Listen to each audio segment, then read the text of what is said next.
Hello, this is Rochelle Agatha, and this is the lecture on performance evaluation for managerial accounting. The first objective is to understand decentralization and describe the different types of responsibility centers. So this far, we've done a lot of mathematical calculation, learned a lot of terms, and this chapter we're going to throw in some non-financial terms with our financial terms. Decentralization is splitting operations into different operating segments. And the advantage of this, there's a lot of advantages, but the main ones that are talked about in this chapter are listed here. And when you think about a very large company with lots of operations, decentralization at times makes sense. There are disadvantages that you might get duplication of costs and you might have problems in achieving goal congruence. So there are always disadvantages when you make a management decision.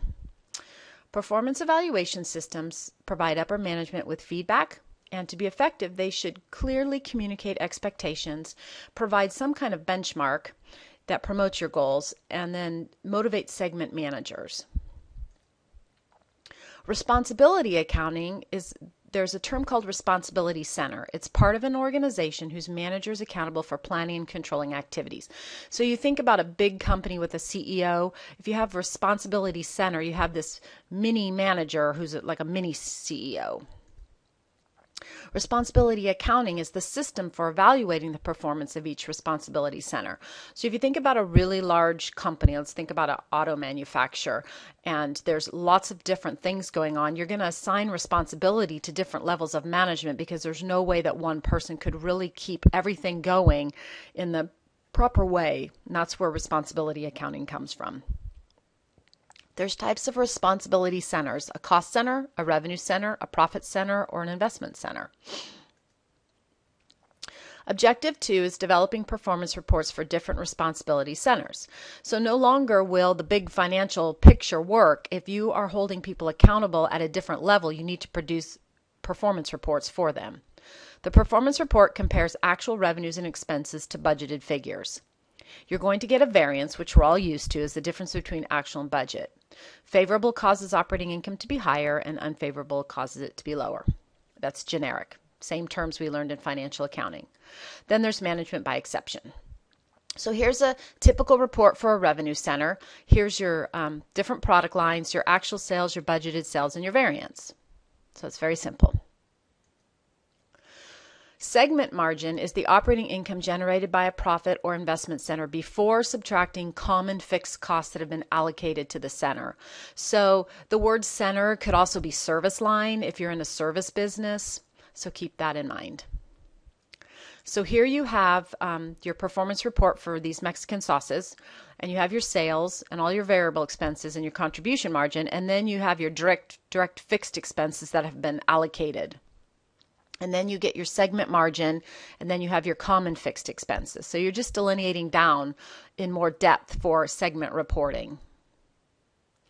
Organization-wide performance reports are performance reports for each level of management flow up, and then there's controllable versus uncontrollable variances. So if you're a manager of a segment, then your piece is going to flow up to the big pie, and that makes sense. Now let's talk about calculating ROI, sales margin, and capital turnover. The evaluation of an investment center, the duties of the investment center manager are similar to the CEO, as we kind of talked about previously. And to assess performance, you can do return on investment or residual income. Return on investment measures the amount of income an investment center earns relative to the size of its assets. And ROI is a term that's used all over out there, but we're specifically talking about managerial accounting. Here's how you calculate it. So here you have your operating income times your sales, and you're going to get your sales margin and your capital turnover. So your ROI equals your sales margin times your capital turnover. So here's another term. I think you've learned in this class, maybe making flashcards might be good just to flip through all these different equations. Let's do S10-6. And if you look at S10-6, they give you all of the information to calculate the different pieces. I would run through this on your own and then come back to the slide and make sure that you can do it. It's purely math, and it's based on the formula that was previously provided. Residual income determines whether the division has created any excess income above management's expectation. It incorporates target rate of return. So your residual income is your operating income minus your minimal acceptable income, and that is calculated as target rate of return times total assets. So this now is not a return on investment, it's a residual income, minimal amount, and anything above it, the manager's happy. So S10-9, same kind of thing. Go look at it, try it on your own, and then come back and check yourself. You have your snow sports and your non-snow sports, and you come out with different residual incomes depending on the information provided in the chapter. Goal congruence is residual income enhances goal congruence, whereas ROI may or may not. And if you step back and think about this, your goals of a company are what drive everything. So you have your mission statement, your goal, you create your budget, you have your strategic plan at the top, and then when all comes down to the bottom, if you think about residual income enhances your goal congruence, whereas your return on investment may or may not. And that is definitely a true statement. Measurement issues. Which balance sheet data should we use? Should we include all assets? Should we use gross book value or net book value? Should we make other adjustments to income or assets? So when you make measurement decisions, you need to be consistent and you need to be able to identify why you did what you did. And you, as a financial managerial accountant, understand that if you produce numbers, you have to be able to back them up. So whenever you do any kind of analysis in the real world, make sure you write down why you did what you did and where you got your numbers. Limitations of financial performance evaluation. Financial accounting is a short-term focus. Potential remedy is management can measure financial performance using a longer time horizon. It incentivizes segment managers to think long-term rather than short-term. Okay. Transfer pricing. The price charged for the internal sale between two different divisions of the same company. Okay, so you have two different divisions and you're transferring or selling between them. That's called the transfer pricing. It encourages transfer only if the company would benefit by the exchange. It's vertical integration. So you think about vertical, you have your silos, the silos are the verticals, and you want to transfer between them. So it encourages transfer if the company would benefit from the exchange. So here's a slide, and it's out there on Blackboard when you print the PowerPoints out if you want to, and I'll let you read it. But it gives you different advantages, disadvantages, and considerations when you look at market price, negotiated, and cost or cost plus a markup. And these are all management type of decisions that are looked at, and a financial analyst or a managerial accountant, whatever you call yourself, needs to be aware of. Global considerations are also important. Do the divisions operate under different taxing authorities such that the income tax rates are higher for one division? Would the amount paid to customs and duties be impacted by the transfer price used? So tax is something you always have to consider. And if you recall from financial accounting, there, with Sarbanes-Oxley and all the different things that have come down the pike in the past decade, income tax is very important when you're calculating anything. So it needs to be considered in managerial accounting as well. Objective 4 is prepare and evaluate flexible budget.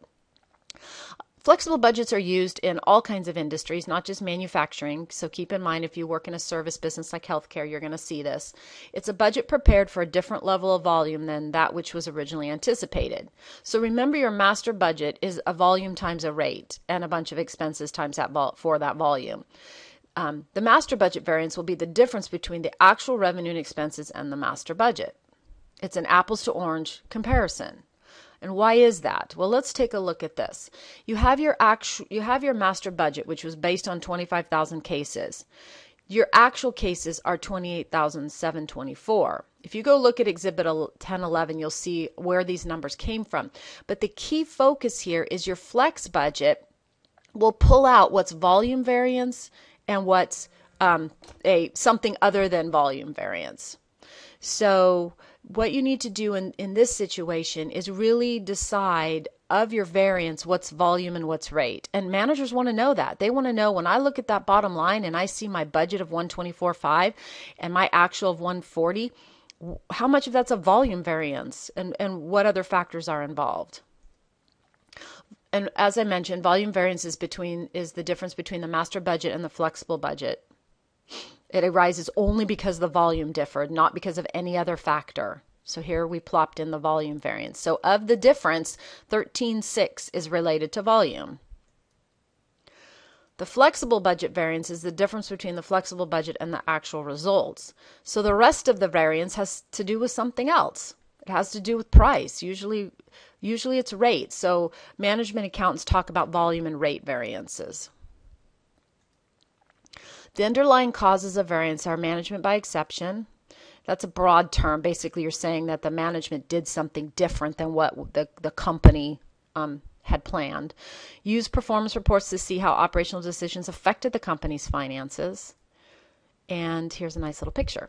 So I threw a slide in here of S10-11 just so you could go try it on your own and come back and see the answer and kind of check out the situation of how to do a performance report. Objective 5 is describe the balanced scorecard and identify KPIs for each perspective.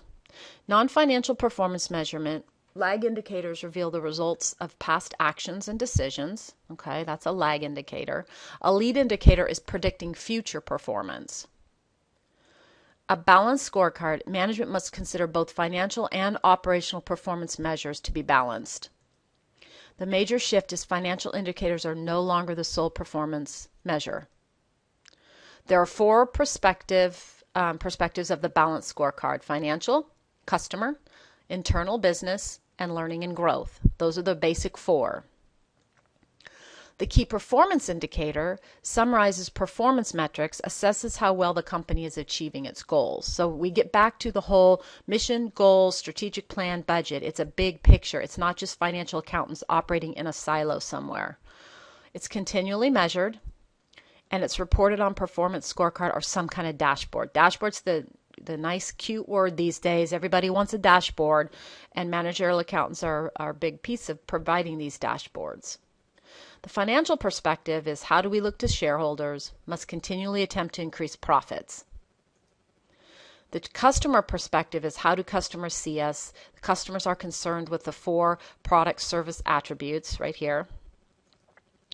And the internal business perspective is at what business process must we excel to satisfy the customer and the financial objectives. So the internal business perspective is even more robust. It looks at innovation, operation, and post-sales support. The learning and growth perspective, can we continue to improve and create value? So here are 3 factors.